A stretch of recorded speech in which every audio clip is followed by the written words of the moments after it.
మీ business ఏదైనా మీ ఊర్లో promotion చేయాలంటే అది సుమన్ టీవీతోనే సాధ్యం. ఇప్పుడే సంప్రదించండి. Welcome to Suman TV. ఈరోజు మన పాకల బీచ్ లో మెరైన్ డిపార్ట్మెంట్ కి సంబంధించినటువంటి ఎస్ఐ గారు ఉన్నారు, అలాగే వాళ్ళ సిబ్బంది ఉన్నారు. ఇక్కడ ఈ సముద్రంలో జరిగేటువంటి ప్రమాదాల గురించి ఏ రకంగా వాళ్ళు కాపాడుతారు, ఏ రకంగా చర్యలు తీసుకుంటారు, ఏ రకంగా అప్రమత్తంగా ఉంటారు అనేటువంటిది వాళ్ళ మాటలతోనే మనం తెలుసుకుని. పాకల బీచ్ లో డ్యూటీ చేస్తున్నారు కదా మీరు, ఇది పోలీస్ స్టేషన్ సంబంధించి ఎక్కడ, ఏ పోలీస్ స్టేషన్ సంబంధించి మీరు? మా పోలీస్ స్టేషన్ వచ్చి రామాయపట్నం సిఎస్పిఎస్ నందు జరుగుతుందండి పోలీస్ స్టేషన్. దాని కింద ఒక సిఐ గారు, 2 ఎస్ఐలు, 2 ఏఎస్ఐలు, 13 మంది కానిస్టేబుల్స్, ఒక 10 మంది హోంగార్డ్స్ ఉన్నారు. వాళ్ళ ఆధ్వర్యంలో, మా సిఐ గారి ఆధ్వర్యంలో ప్రతిరోజు ఈ మాకు రామాయపట్నం కాడ నుంచి పాకల దాకా బీచ్లు ఉన్నాయి. ఆ బీచ్ల్లో డైలీ 3-4 డ్యూటీలు వేసి వాళ్ళు పొద్దున్న 8 వస్తారు, సాయంత్రం 5:30 దాకా ఉండి ఇక్కడ డ్యూటీలు నిర్వహిస్తుంటారు. తర్వాత మీరు సార్ ఇక్కడ ఈ సముద్రంలో వచ్చేటువంటి పర్యాటకులు ఏదైనా ప్రమాదానికి గురైతే వాళ్ళని కాపాడడానికి మీ దగ్గర ఎటువంటి సౌకర్యాలు సదుపాయాలు? వాళ్ళకి కాపాడడానికి మా దగ్గర ఏంటంటే లైఫ్ బాయ్, లైఫ్ జాకెట్లు, రోప్స్ ఉన్నాయండి. వాళ్ళు మా దగ్గర ఎప్పుడు మా కానిస్టేబుల్ దగ్గరలో పెట్టుకుని ఉంటారు. ఈ ప్రమాదం జరిగేటప్పుడు, వాళ్ళు పోయేటప్పుడు మాకు అనిపిస్తే వెంటనే మా వాళ్ళు సముద్రంలో దూకి ఆ లైఫ్ బాయ్ అతనికి అందించి అతనికి తీసుకొచ్చి అతనికి ఫస్ట్ ఎయిడ్ చేసి తర్వాత హాస్పిటల్ పంపిస్తామండి. మీ దగ్గర ఫస్ట్ ఎయిడ్ చేయడానికి సదుపాయాలు ఉన్నాయా? ఫస్ట్ ఎయిడ్ కిట్ ఉందా? సిపిఆర్ చేస్తారు. ఈ మధ్య రీసెంట్ గా ఎవరైనా కాపాడటం జరిగిందా సార్? చాలా మందిని కాపాడి, ఈ మధ్య చాలా మంది పోతుంటే తీసుకొచ్చి సిపిఆర్ చేసి కాపాడి మన హాస్పిటల్ పంపించామండి. ఎంతమంది సిబ్బంది ఉన్నారు సార్ మన ఇక్కడ? ప్రతిరోజు పాకాల్లో 4 ఉంటారండి. ఒక హెడ్ కానిస్టేబుల్, 2 పీసీలు, 2 హోంగార్డ్స్ ఉంటారు. వీళ్ళు ఏ టైం నుంచి ఏ టైం వరకు డ్యూటీలు? వీళ్ళు పొద్దున 8 వస్తారు, సాయంత్రం 5:30 దాకా ఉంటారు. ఉదయం 8 గంటల నుంచి సాయంత్రం 5:30 దాకా ఉంటారు. మరి night time sir? Night time అంటే నైట్ టైం మామూలుగా ఎవరు ఉండరండి. మామూలుగా ఈ ఇంటెలిజెన్సీ కానిస్టేబుల్స్ వాళ్ళు తిరుగుతూ ఉంటారు నైట్ మఫ్టీలో.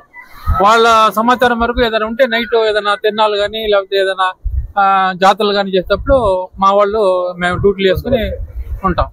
అంటే ఇక్కడ సముద్ర ప్రాంతం కాబట్టి ఏదైనా ఇతర దేశాలకు సంబంధించినటువంటి వాళ్ళు కానీ చొరబాటుదారులు ఇక్కడ చొరబడటానికి ఆస్కారం ఉంటది. మరి అలాంటి టైంలో ఎటువంటి నిఘా ఇక్కడ ఏర్పాటు చేస్తున్నారు మీరు? మా స్టేషన్ నుంచి 2 కానిస్టేబుల్స్ ఇంటెలిజెన్సీ డిపార్ట్మెంట్ లాగా పెట్టాము. వాళ్ళు మఫ్టీలో తిరుగుతుంటారు, అన్ని విలేజ్లు తిరిగి ఈ కాపు తర్వాత గ్రామస్తుల్లో పెద్ద వాళ్ళతో మాట్లాడుతూ ఇన్ఫర్మేషన్ తీసుకొని మాకు చెప్తుంటారు.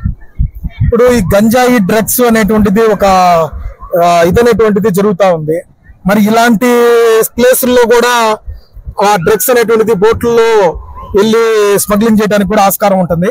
అలాంటి ఏదైనా జరుగుతున్నాయా మీ దృష్టికి? ఏమన్నా అలాంటివి ఏమైనా వచ్చినాయా ప్రస్తుతానికి? ఏం లేవండి, అట్లాంటి ఏం జరగలేదు ఇంతవరకు, ఏం లేవు. అయినా మేము తిరుగుతూనే ఉంటాము, గమనిస్తుంటారు మా వాళ్ళు. ఏదైనా ఇంప్రెషన్ ఉంటే మేము పట్టుకొని. ఇప్పుడు ఈ పర్యాటకులుగా వచ్చి ఉన్నారు కదా వీళ్ళందరూ మునిగేటి, కొంతమంది తాగి గందరగోళంగా వెళ్ళి సముద్రంలో మునగడానికి ప్రయత్నిస్తూ ఉంటారు. అలాంటి వాళ్ళని మీరు మాట్లాడి వాళ్ళకు ఒక ఇదనేటువంటిది కల్పించి అలాంటి వాళ్ళని మీరు ఆపడానికి ఏమైనా ప్రయత్నించారా?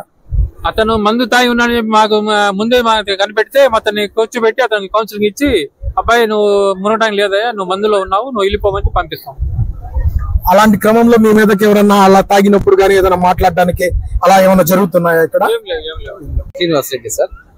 మీరు ఎక్కడ? నేను రామాయపట్నం మెరైన్ పోలీస్ స్టేషన్ లో కానిస్టేబుల్ గా విధులు నిర్వర్తిస్తుంటామండి. మా ఉన్నతాధికారులు ప్రతిరోజు పాకలపల్లిపాలెం, రామాయపట్నం గెస్ట్ హౌస్ లాంటి జనాభా వచ్చే బీచ్లు మమ్మల్ని డ్యూటీకి అపాయింట్మెంట్ చేస్తారండి. మేము వస్తాము. ఇక్కడికి వచ్చి సందర్శకులు ఎవరైనా సరే లోపలికి మునుగుతూ ఉంటే వాళ్ళని హెచ్చరించడం, ఇన్ కేసు ఎవరైనా సరే వాళ్ళు మునిగిపోతూ ఉంటే మా సిబ్బంది మేమందరం కలిసి మా దగ్గర ఉన్న లైఫ్ బాయ్, లైఫ్ జాకెట్ రోపులతో వాళ్ళని కాపాడటం జరుగుతుంది. తర్వాత ఏదైనా ఇల్లీగల్ యాక్టివిటీస్ జరుగుతున్నా వాటిని మా ఉన్నతాధికారుల సమాచారం చేయడం జరుగుతుంది. అంటే సముద్రం అన్నప్పుడు ఉదయం పూట ఏమో పర్యాటకులుగా వస్తుంటారు, రాత్రి పూట ఇక్కడ ఇల్లీగల్ కాంటాక్ట్స్ సంబంధించినటువంటి వాళ్ళు ఎక్కువ మంది ఆస్కారం ఉంది రావటానికి. మరి దీనికి సంబంధించి నైట్ టైం ఎవరన్నా మీరు అలాంటి వాళ్ళని ఇచ్చేసినప్పుడు ఏ రకంగా మీరు వాళ్ళని నైట్ టైం అనేది సముద్రంలో జరిగే కార్యకలాపాలను కనిపెట్టడం కోసం తప్పనిసరిగా మా మెరైన్ పోలీస్ స్టేషన్ పరిధిలో ఇంటెలిజెన్స్ యూనిట్ అని ఒకటి ఉంటుందండి. కానిస్టేబుల్స్ పేరు చేయబడి ఉంటారు. వాళ్ళు ప్రతిరోజు ప్రతి గ్రామంలో నైట్ తిరుగుతూ ఉంటారు, పగులు తిరుగుతూ ఉంటారు, సమాచారం సేకరిస్తుంటారు. ఎటువంటి ఇన్ఫర్మేషన్ ఉన్నా వెంటనే మా ఉన్నతాధికారులకి మా టోల్ ఫ్రీ నంబర్ 1093కి తెలియజేస్తారు సార్. దాన్ని బట్టి వెంటనే ఆఫీసర్స్ రియాక్ట్ అవడం, స్థానిక పోలీసులతో కలిసి దాన్ని ఛేదించడం జరుగుతుంది సార్.